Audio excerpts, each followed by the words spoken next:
آپ پاکستان میں اسلامی انقلاب کے خواہاں ہیں، مسلمانوں کے فقہی اختلافات پر بات کرنے سے آپ گریز کرتے ہیں۔ پاکستان کے مسلمانوں میں انتشار کا ایک بڑا سبب فقہی اختلافات ہی ہیں۔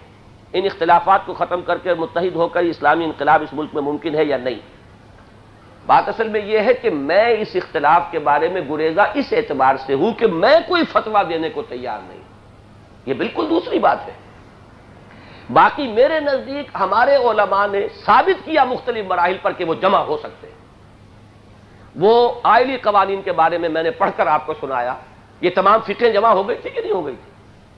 دستور کے بارے میں 22 نکات انہوں نے سب نے مشترکہ طور پر متفق علیہ دے دیے تھے کہ نہیں دے دیے تھے؟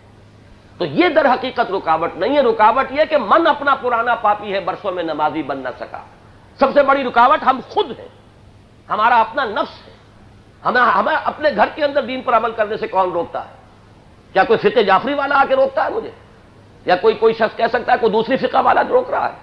وہ تو ہمارا اپنا نفس ہے۔ یہ ہمارا فرعون جو اندر ہے کہ نفس ماں ہم کم طرح فرعون نیست لیکن اورا اون ایرا اون نیست۔ آپ صحیح رخ پر اگر تحریک چلائیں گے یہ سارے اختلافات جو ہیں ایویپوریٹ ہو جائیں گے۔ میں آپ کو مثال دیتا ہوں، ہندوستان میں لکھنؤ شہر میں ہر سال شیعہ سنی فساد ہونا لازم تھا، لیکن جب سے وہ پرسنل لا بورڈ بنا اور اس کی ایک تحریک چلی کوئی فساد نہیں۔ تو مشترک مقصد جو ہے اس کے لیے کھڑا ہو جانا، اس سے در حقیقت وہ اختلافات جو ہے ایویپوریٹ ہوتے ہیں۔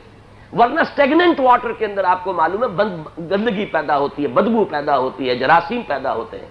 اس کو ایک مثبت حرکت اور تحریک کی شکل دیجئے، یہ سارے اختلافات ہمارے رفع ہو جائیں گے انشاءاللہ العزیز۔